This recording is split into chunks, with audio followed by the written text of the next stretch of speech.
Olá, boa noite! Está começando mais um Papo Cabeça. E hoje vamos começar com o nosso quadro Teoria Aplicada. O pensamento revolucionário de Sartre sobre a liberdade e a sua aplicabilidade hoje é muito importante para a definição da nossa sociedade e para a compreensão do que acontece nas nossas vidas. No quadro Teoria Aplicada de hoje, a nossa colega Ju Moraes conversa com a doutora Ângela Miranda sobre esse grande pensador. Vamos ver!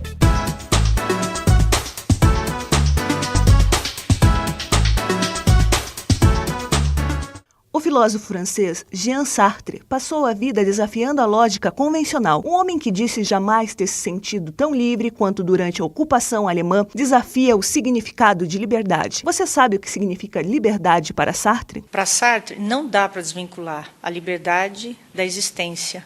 Porque para ele, a existência é o próprio sentido da liberdade, né? Digamos assim que a existência é exatamente a materialidade da liberdade no tempo. Ou seja, segundo Sartre, nós, os homens, os seres humanos, os humanos, né, somos livres porque existimos e existimos porque somos livres, né? Essencialmente, aquilo que nossa existência vai ser, e aí Sartre tem uma frase muito linda para identificar isso, que ele diz o seguinte: não importa o que fizeram de nós, o que importa é o que nós fazemos daquilo que fizeram de nós. Então, a liberdade de Sartre reside exatamente aí, né? Quer dizer, nós temos condições de determinar a nossa própria condição histórica, né? Ideias tão ambiciosas transformariam Sartre em uma celebridade cultural. Ele falou de liberdade, ações, desesperos e tentou dizer a todos que cada um é totalmente responsável pela sua própria vida. Os existencialistas vêm para dizer o seguinte: a filosofia deve se ocupar da existência. Ou seja, o existencialismo parte da ideia de que nós não devemos nos ocupar dos grandes temas, né, dos grandes sistemas, mas daquilo que é exatamente a condição da existência humana, né? O dia a dia, o suicídio é uma questão existencial que está no cotidiano das pessoas, né? Então, ao invés de discutir o que é a razão, discutamos o suicídio, né? Vai dizer Camus e os existencialistas também. Então, nesse sentido, o que os existencialistas recusam são esses grandes sistemas. Ou seja, aí está o plano, né, da recusa que o existencialismo, de certo modo, faz em relação às outras formas, né, de compreensão do mundo ou às outras correntes da teoria filosófica. Eu diria o seguinte: o grande legado, né, da filosofia existencialista ou do existencialismo enquanto corrente filosófica é exatamente essa ideia de que a filosofia deveria se ocupar com as questões menores. Nascido em 1905 em uma família de classe média alta, a morte de seu pai e o ódio ao seu padrasto levou a criança precoce a se reinventar, com uma personalidade desconectada de tudo ao seu redor. L'on existait, il fallait exister jusque-là. Jusqu'à la moisissure, à la boursouflure, à l'obscénité. Dans un autre monde, les cercles, les airs de musique gardent leurs lignes pures et rigides. Mais l'existence est un fléchissement. Nous étions un tas d'existants gênés, embarrassés de nous-mêmes. Nous n'avions pas la moindre raison d'être là, ni les uns ni les autres. Chaque existant, confus, vaguement inquiet, se sentait de trop par rapport aux autres.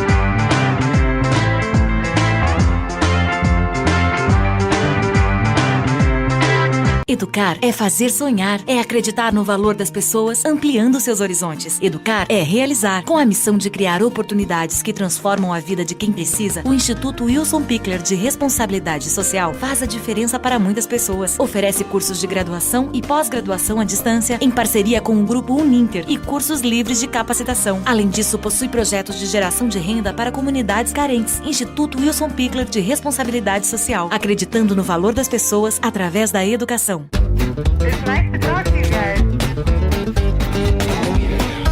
Many kisses to you all.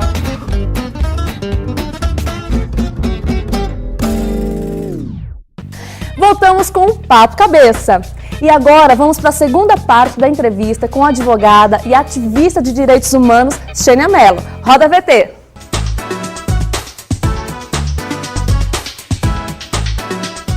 Estamos de volta com o Papo Cabeça e vamos continuar a entrevista com Xênia Mello. Essa entrevista começou na semana passada e agora vamos falar novamente, continuando a nossa pauta, nosso assunto, que é Lei Maria da Penha. Xênia, a gente estava falando que a primeira coisa que a mulher deve fazer ao ser agredida é ir numa delegacia da mulher, procurar ajuda, não ir sozinha, né? Ir com uma amiga dela. Mas você falou também dos grupos de apoio que existem, né? Das mulheres. Você tem algum grupo de apoio que você possa citar, que essas mulheres possam pedir ajuda, ou até mesmo conversar sobre os problemas e se identificar e buscar até um auxílio psicológico mesmo? Sim. Então, eu participo da organização da Marcha das Vadias, que é um grupo horizontal que combate a questão da violência contra a mulher, da autonomia também do próprio corpo. No Facebook a gente tem um grupo que também atende denúncias de violência contra a mulher, mas a gente tem que pensar que nem todas as mulheres, aliás, a maioria das mulheres em Curitiba são mulheres trabalhadoras, nem todas essas mulheres têm acesso à internet. Então, uma das formas de combater, né, o machismo e a violência é criando mesmo grupos de solidariedade. Então, pegar amigas do bairro, né, da região que moram, ou do trabalho, para fazer encontros que discutam não só a questão da violência, mas outras questões que também são ligadas à realidade da mulher, como questão de saúde, questão de defesa pessoal, porque muitas vezes a gente é assaltada, enfim. E criar esses grupos de solidariedade, porque eles fortalecem o combate, né, a esse tipo de violência. Existem, o Juizado da Violência contra a Mulher tem um trabalho de atendimento psicológico, né, prévio às ações. A própria saúde pública tem o dever de acolher essas mulheres. Hoje, isso é realizado de maneira ineficiente em Curitiba, né? Então, é necessário que os grupos organizados também denunciem, né? Então, digamos, a mulher no bairro que não consegue atendimento no posto de saúde voltado à questão psicológica de dor, né, que a violência causou, ela pode se juntar com outras amigas, com vizinhas e companheiras e tentar denunciar essa falta de atendimento especializado que o posto de saúde não coloca. Outra coisa interessante de falar da lei é que a lei ela tem uma previsão penal, punitiva, né, criminal, que vai condenar o agressor, mas a grande parte da lei e a parte mais importante da lei, não estou falando que a parte criminal não é importante, mas a parte mais importante da lei hoje não é realizada pelo Estado. E é obrigação do Estado realizar, que são políticas de educação, né, de você promover a equidade de gênero nas escolas. Então, porque, né, na escola fundamental você vai falar, não, isso é coisa de menino, jogar bola é coisa de menino. Brincar de boneca é coisa de menina. Brincar de boneca é coisa de menina. Os meninos são fortes, as meninas são fracas. E aí você vai repetindo muitas vezes que as meninas são fracas e as mulheres são incapazes de acreditar na força que elas têm. Porque se uma mulher consegue parir, né, se uma mulher consegue gerar uma criança, é porque ela tem uma força muito grande. Né? Só que isso, porque a escola, porque o trabalho, porque a vida social fala que muitas vezes as mulheres são fracas, a gente acaba acreditando que a gente é fraca. Mas na realidade a gente não é fraca. Então, a lei prevê políticas, né, voltadas para a educação, para a questão da equidade, né, de homens e mulheres serem tratadas de forma igual. Outra coisa é você dar visibilidade também, porque muitas vezes a gente vai estudar nas aulas de história, no colégio, e aí você vai ver os grandes heróis, né? Você vai ver os presidentes, você vai ver... E tudo que você vê relacionado à história do Brasil são construídos por homens, como se as mulheres também não participassem, né, da vida política, da vida histórica, né? Você tem aí a Dona Maria I, você vai ter a Dona Leopoldina, né, que foram chefes de Estado. Você vai ter a luta das mulheres pelo direito ao voto. Isso tudo está previsto também na Lei Maria da Penha, porque é importante que as mulheres tenham visibilidade, né, sejam faladas dentro da história, né, do Brasil. Outra questão é que, assim, você vai na delegacia e ela não conversa com o hospital. Muitas vezes, se você, digamos, se leva se a mulher vítima de violência leva uma facada, ela não vai para a delegacia, ela tem que ir para o hospital. Sim. Porque ela está correndo risco de vida. O médico tem a obrigação, isso é uma obrigação legal, que a gente chama de notificação compulsória. O médico ou o profissional da saúde tem a obrigação legal de notificar a delegacia que ele atendeu uma mulher vítima de violência doméstica. Existe alguma punição para esse profissional que... Existe punição. Que não... Se ele for um funcionário público, vai ser a lei, né, a que ele está submetido. Se ele é um médico do município, é a lei do Serviço Público Municipal. Se ele é um médico de um hospital federal, digamos como o HC aqui em Curitiba, é a lei do Servidor Público Federal, que prevê punições para... profissionais que violam a lei. Como ele tem a obrigação de notificar a delegacia, né? Só que tem muitos médicos que não, profissionais da saúde que nem sabem que isso é obrigatório. Então, antes de você, né, pensar em punir esse profissional, você tem que fazer, que também é previsto na lei, fazer um serviço de capacitação dos profissionais da saúde com relação ao atendimento da violência doméstica. A fazer um atendimento humanizado, a perceber que ele que tem que também atuar frente à delegacia da mulher. Aí você tem outra questão também que é prevista na lei, que é a relação de integração dos serviços. Então, é o Ministério Público conversar com o hospital, conversar com os profissionais da saúde, com os profissionais da escola. Digamos, muitas vezes a menina sofre violência doméstica, de apanhar do pai ou da mãe. Então, a escola está integrada com todos esses serviços, né? Porque você não precisa só da delegada, você precisa de uma psicóloga, você precisa, às vezes, de um profissional da saúde, às vezes você fica incapacitado. Ou, Sim. Então, você precisa de uma rede de profissionais. E essa conversa entre esses diferentes agentes do Estado, né? Pessoas que trabalham em órgãos públicos, elas têm que se comunicar. Esse é o grande avanço da Lei Maria da Penha, que hoje não é realizado.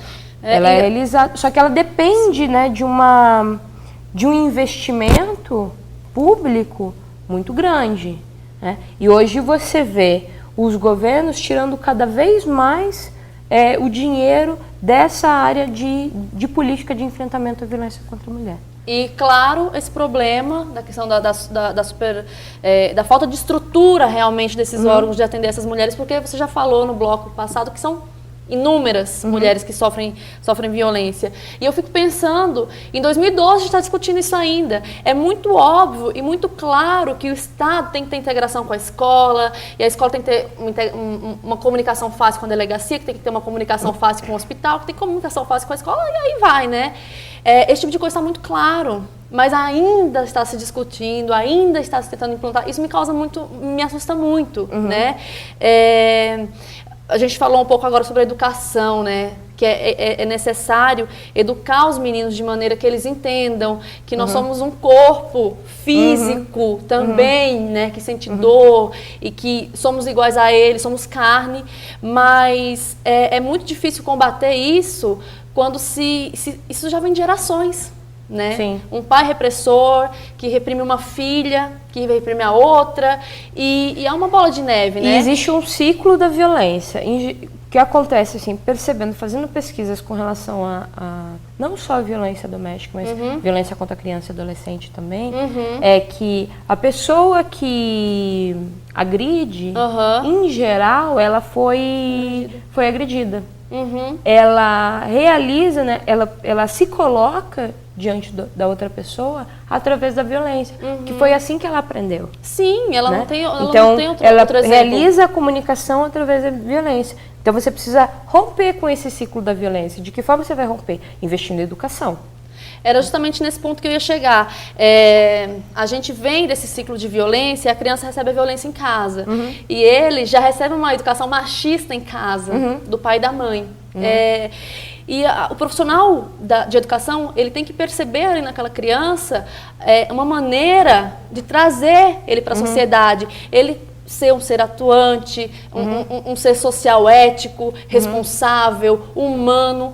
Como que a escola pode se posicionar em relação a essa criança? É muito hoje já complicado, existe, né? que nem aqui em Curitiba existe, eu participo inclusive, que eu sou servidora também da UTFPR, existem alguns espaços dentro de várias universidades, aqui mesmo também na Uninter tem um grupo de gênero que trabalha com a temática, não só da violência, mas a temática da questão de gênero e como esse discurso vai oprimir as pessoas. Porque eu gosto bastante de repetir que o machismo ele não só oprime as mulheres, mas oprime também os homens, da maneira que eles não podem se comportar de forma livre. Mas esses grupos de base em escolas primárias existem? Então, esses grupos dentro das universidades podem propor projetos de extensão para trabalhar com professores da rede fundamental de ensino. Acho que também é importante, como a gente está falando, né, num canal universitário,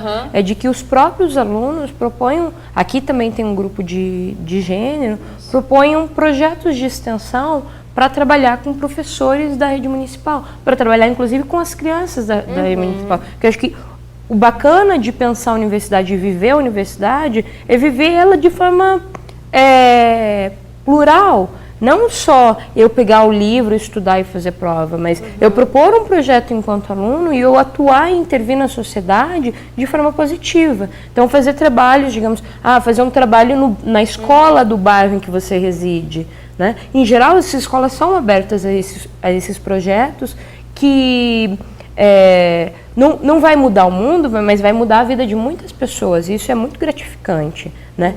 Para a gente, enquanto está na universidade, ter esse trabalho. Eu tive essa vivência e para mim isso foi muito significativo e me trouxe também muito conhecimento para atuar hoje como profissional. Outra coisa interessante quando a gente fala de violência doméstica é pensar também na pluralidade das pessoas que são atendidas pela lei. Porque você vai, né, a lei ela serve para casal de homem e mulher, para casal de duas mulheres lésbicas, serve também para atender as mulheres que são transexuais e travestis. Quem que são as mulheres transexuais? As mulheres que, quando nasceu, né, o pai e a mãe falando, é um menino. Sim. Mas cresceu e se percebeu quando mulher, né, e reivindica essa identidade feminina. Então essa é a pessoa travesti e transexual. Mas aí é importante, né, eu acho que não é legal a gente falar do outro, o outro é isso, o outro é aquilo, como se fosse uma fórmula matemática, né? Mas se estiver convivendo com uma pessoa que você pensa que é uma trans ou pensa que é uma travesti, perguntar para ela, olha, como é que você gostaria de ser chamada? Como é que você se apresenta? De que forma eu posso te tratar? Né? Você pode inclusive perguntar, o que você é? Eu não conheço, assume a dúvida e a falta de conhecimento. Desculpa, mas eu não consigo, eu preciso que você me ajude, né, no tratamento dessas pessoas. Mas uma das situações que são mais vulneráveis é com relação às mulheres surdas. Né? Eu tenho um trabalho também com a comunidade surda hoje, eu estou aprendendo um pouquinho Libras. Eu gosto sempre, quando eu me apresento, falar, meu nome é Xênia Mello, e o meu sinal, que é como, digamos, o nosso nome em Libras, o meu sinal é esse aqui, por conta da tatuagem. que foi uma amiga minha, a Rafaela, um beijo para ela, que me deu esse nome. E por que a diferença, né, a opressão tão maior com relação às mulheres surdas? Porque você não tem hoje atendimento no estado, seja em delegacia, seja em hospital, seja em escola, seja em qualquer ambiente que você precise de denúncia de violência doméstica para as mulheres surdas, porque a gente não tem uma política, né, de bilíngue que vá tratar com o português oralizado e com a língua de sinais, que é Libras. Então as mulheres surdas, elas são potenciais vítimas, porque o agressor sabe que ela tem, né, que ela vai ter dificuldade para levar aquilo adiante, porque se ela procurar também um advogado, né, um profissional do direito, eu não conheço nenhum profissional do direito que fale Libras. Eu ainda tenho tenho uma dificuldade para entender Libras. Curitiba não tem profissionais que falem Libras que possam atender essas mulheres que sofrem violência? Não. E uma das coisas que é importante a gente, né, dessas redes de solidariedade, é lutar pela questão da acessibilidade, porque as mulheres surdas, a pessoa que agride sabe que, que a mulher surda vai ter dificuldade de conseguir ser atendida nos espaços de denúncia, né, mesmo no atendimento da saúde, e hoje você não tem profissionais que falem a língua de sinais para atender essa população.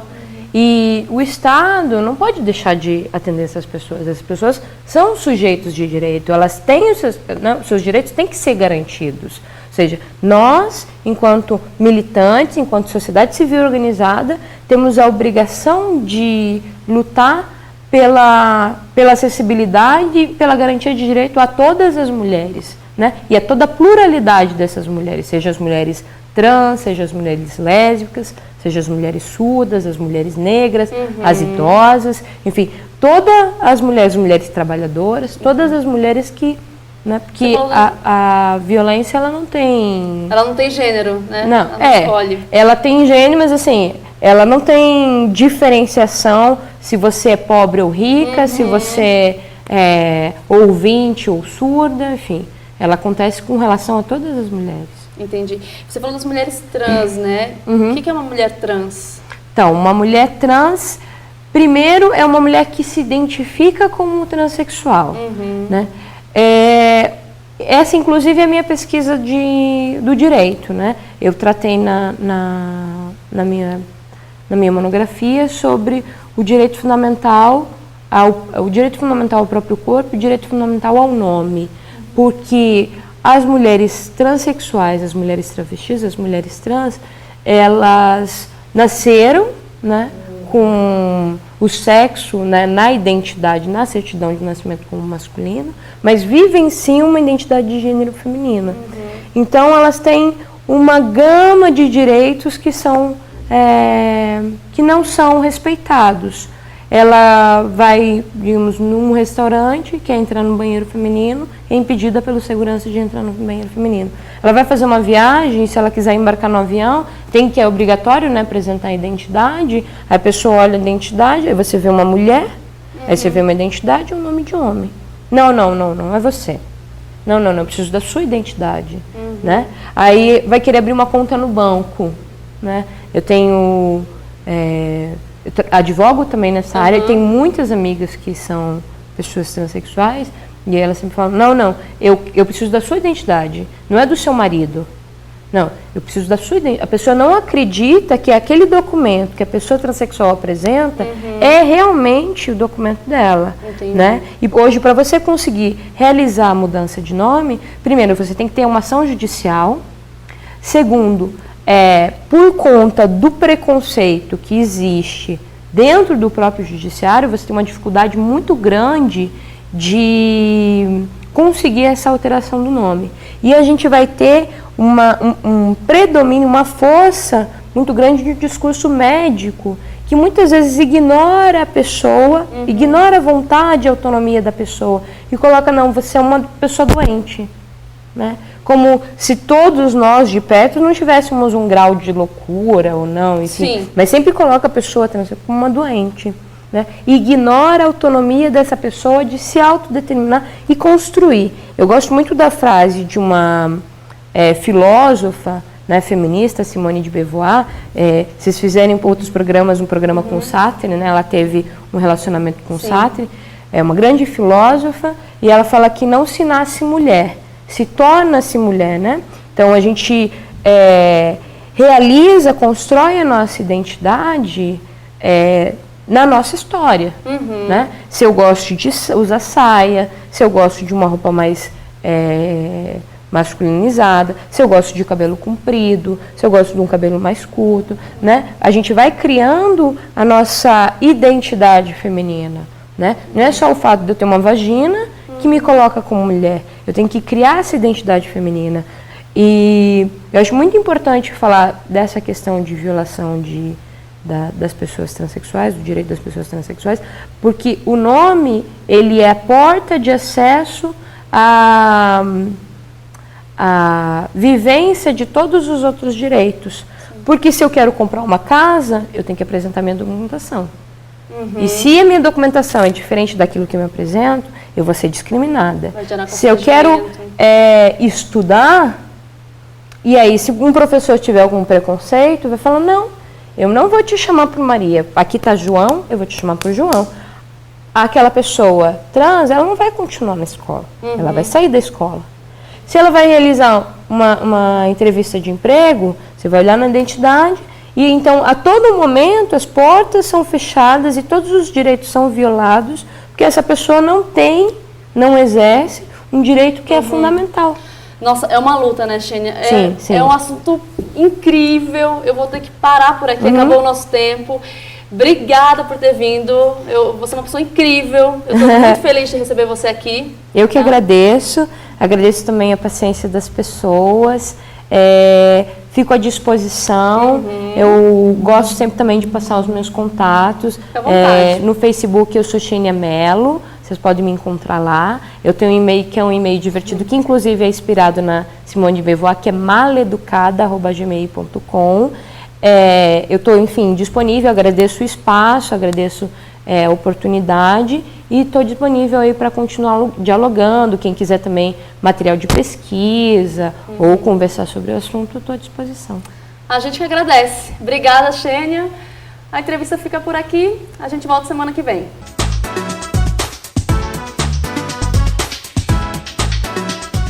Muito bacana essa entrevista com a Xênia Mello, realmente uma pessoa incrível, me enriqueceu bastante. Então é isso, Papo Cabeça é um programa totalmente produzido por alunos de comunicação social do Centro Universitário Internacional Uninter. Gostou? Quer saber das pautas? Entre em contato com a nossa produção no Facebook, programa Papo Cabeça. Até a próxima semana, tchau!